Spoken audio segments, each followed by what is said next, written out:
जय श्री राम दोस्तों। एक गांव में भगवान शिव का परम भक्त एक ब्राह्मण रहता था। पंडित जी जब तक रोज सुबह शुभ मुहूर्त में उठकर नित्य कर्मों से निवृत्त होने के पश्चात भगवान शंकर का पूजन नहीं कर लेते तब तक उन्हें चैन नहीं पड़ता था। जो कुछ भी दान दक्षिणा में आ जाता उसी से पंडित जी अपना गुजारा करते थे और दयालु इतने थे कि जब भी कोई ज़रूरतमंद मिल जाता तो अपनी क्षमता के अनुसार उसकी सेवा जरूर करते थे। इस कारण शिव के परम भक्त ब्राह्मण देवता गरीबी का जीवन व्यतीत कर रहे थे।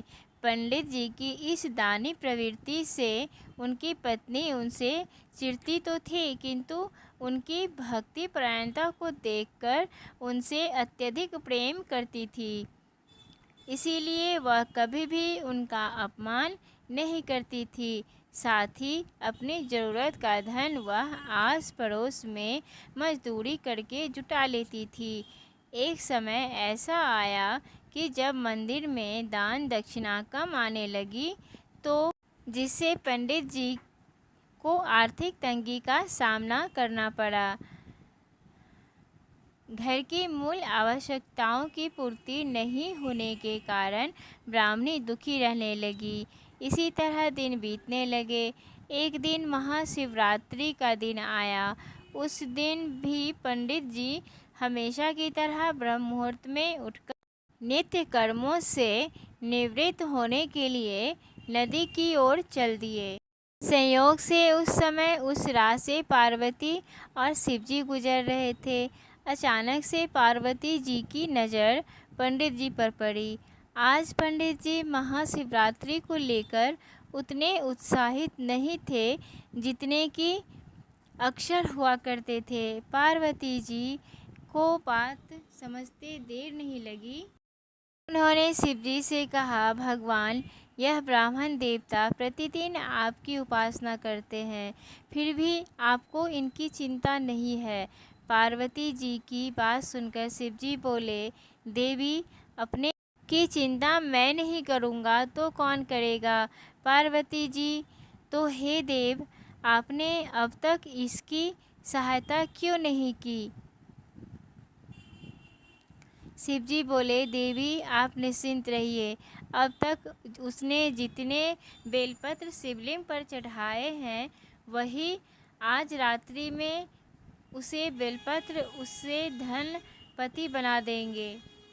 यह बातचीत करके पार्वती जी और शिवजी तो चल दिए, किंतु संयोग तो देखिए, उसी समय उस राह से एक व्यापारी गुजर रहा था। उसने छुपकर शिवजी और पार्वती जी का यह वार्तालाप सुन लिया। व्यापारी ने अपना दिमाग चलाया, अगर बेलपत्र से ब्राह्मण धनपति हो सकता है तो फिर मैं क्यों नहीं हो सकता। यही सोचकर वह ब्राह्मण के घर पहुंच गया और ब्राह्मण से बोला, पंडित जी, आपने अब तक जितने भी बेलपत्र शिवजी के पूजन में चढ़ाए हैं वह सब मुझे दे दीजिए। बदले में मैं आपको 100 स्वर्ण मुद्राएं दूंगा। पंडित जी ने अपनी पत्नी से पूछा तो वह बोली, पुण्य का दान ठीक तो नहीं, किंतु दे दीजिए, हमें धन की ज़रूरत है, इसीलिए दे दीजिए। पंडित जी ने सारे बेलपत्र के बोरे में भरकर सेठ जी को दे दिए। बेलपत्रों का बोरा लेकर सेठ जी पहुँच गए मंदिर और शिवलिंग पर चढ़ाकर देखने लगे तमाशा कि अब कब शिवजी कृपा करें और कब वह धनपति हो। प्रतीक्षा करते करते सेठ जी को आधी रात हो गई। सेठ जी चमत्कार देखने के लिए बहुत उतावले हो रहे थे। आखिर तीसरा पहर गुजरने के बाद सेठ जी के सब्र का बांध टूट ही गया और क्रोध में आकर सेठ जी शिवलिंग को झकझोरने लगे। अब हुआ चमत्कार। सेठ जी के हाथ शिवलिंग से ही चिपके रह गए। उन्होंने बहुत प्रयास किया किंतु हाथ हिले तक नहीं।